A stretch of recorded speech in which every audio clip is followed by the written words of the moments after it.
Hi friends, मी वर्षा भोसले. आज मी बनवणार आहे टमाट्याची आमटी. तुमच्याकडे काय म्हणता कमेंट करून नक्की सांगा. तर चला रेसिपीला सुरुवात करूया. मस्तपैकी मी मूठभर मिरच्या घेतल्यात.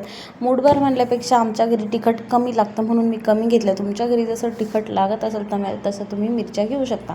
तर मिरच्या सर्वात अगोदर थोड्याशा भाजून घ्यायच्यात आणि त्यानंतर त्यात तेलातसुद्धा भाजायच्यात बरं का. एकदम छान आपण जसं ठेचाला व कशाला भाजतो ना तशा भाजून घ्यायच्या. बघू शकता शेंगदाणे माझे ऑलरेडी अगोदर भाजलेले होते म्हणून मी ऐन टाईमवर शेंगदाणे टाकले. नाही तर शेंगदाणे मिरची तुम्ही सोबत टाकून थोडंसं तेल टाकून भाजून घेऊ शकता. त्यासोबत त्यात कढीपत्ता टाकला, लसण टाकला, छानपैकी भाजून घेतलं, सर्व काढून घेतलं आणि लगेचच मी फोडणी दिली. फोडणी कशी दिली ते सुद्धा बघा.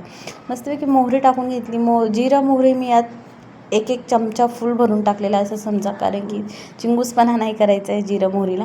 छानपैकी एक दीड चमचा जिरं मोहरी टाकली, कढीपत्ता टाकला आणि मस्तपैकी लाल 3 टमाटे होते ते थोडेसे जाडसर कट करून घेतले. हळद टाकली, टमॅटो वाफायला ठेवून दिले. तोपर्यंत मसाला मिक्सर करून घेतला.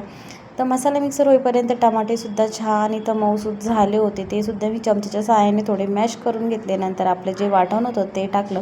यात मी टमाटे वाफवून शिजवून घेताना यात मिठाचा वापर केलेला आहे आणि नंतर मी आपल्या किती पाहिजे कमी जास्त करून ॲडजस्ट करून मी थोडंसं मीठ पुन्हा यात ॲड केलेले. तर मस्तपैकी छान तेल सुटेपर्यंत त्याला पुन्हा परतून घेतलं. अप्रतिम टेस्ट असते या टमाट्याच्या आमटीची. तुम्ही एकदा नक्की ट्राय करा किंवा तुम्ही कधी अशी बनवली असेल तर कमेंट करून सांगा आणि कशी टेस्ट लागते ते सुद्धा सांगा. एकदम मस्तपैकी याला खळखळवून उकळी आणून घ्यायची आणि ही आमटी मी भातासोबत खाल्ली.